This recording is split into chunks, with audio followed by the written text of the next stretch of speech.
Three, two, one. What's up, everybody? It's your man, Stephen Bardo, coming back at you for another edition of Bardo's Breakdown. Today is not about a game or player, a coach, or a team. I want to talk about some of the things that are coming out of the recent NCAA convention. One of the things that's come up is the NCAA apparently is going to allow student athletes to borrow against their future earnings. There are really two serious issues with this that I have. The first one is that the NCAA is trying to pass the buck and still trying to keep and hoard all the money to themselves, in my opinion. There was legislation out to pay a $2,000 stipend on top of all the scholarship fees and things. And so $2,000 on top of a scholarship will allow a student athlete to not have to work, to have spending money in their pocket, but it doesn't give them enough to go crazy. And we know 18 to 22-year-olds can go crazy if they have too much money. So it's passing the buck of fiduciary responsibility and also sharing in the wealth that these student athletes are creating. Two, it's fostering and furthering student athletes getting into debt before they have money. So you're going to allow a future first round pick the ability to borrow against his future earnings.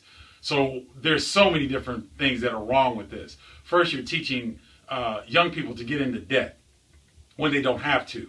Luckily for student athletes in revenue-generating sports, their scholarship is taken care of. So if they do what they're supposed to do, they can leave college with a degree, with the opportunity to play their chosen sport, and they have no debt. They have no student debt, which we know can crush a lot of Americans that go through college, that have to take out student loans, and they have debt. Why would you want to further a student athlete and the possibility of them having debt moving forward in life?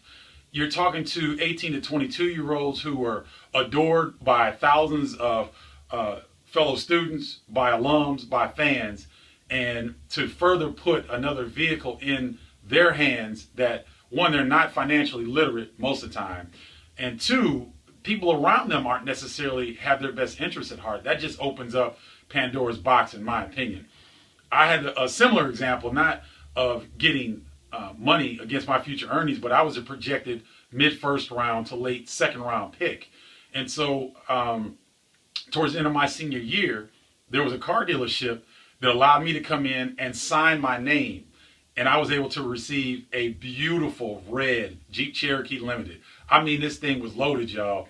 Gold rims, sunroof, banging system. It was tricked out. And I was the man because I had this brand new truck. My boys loved it. We'd ride around campus. And so I was in a barnstorming tour, which means that we would go around the state and play these games, and we get paid a little stipend because, of course, our eligibility was up. So we go down to Southern Illinois, I believe it was Benton, and we go to a game, and my dad comes. And so, we're playing the game, and he walks out to the parking lot with me, and he looks, sees me getting into this truck. He's like, "Whose truck is this?" I was like, "Dad, you check this out, man. It's mine." They let me go in, and he sat there for about 30 seconds and listened to me. He said, "Take it back."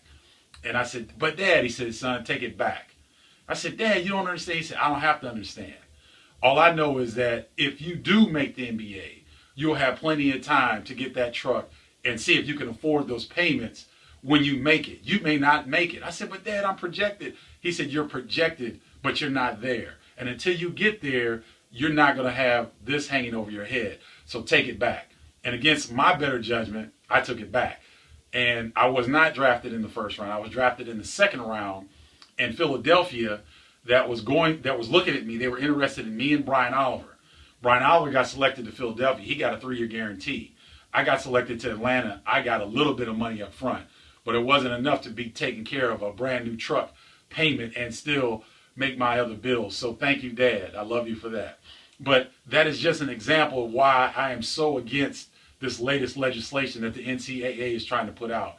It just isn't right. I don't think it has the best interests of the student athletes in mind, and it's passing the buck on what I believe should be a more inclusive deal in terms of the money that's generated in college athletics. If you have any questions or concerns, send them to me, Stephen at StephenBardo.com. That's STEPHEN, StephenBardo.com.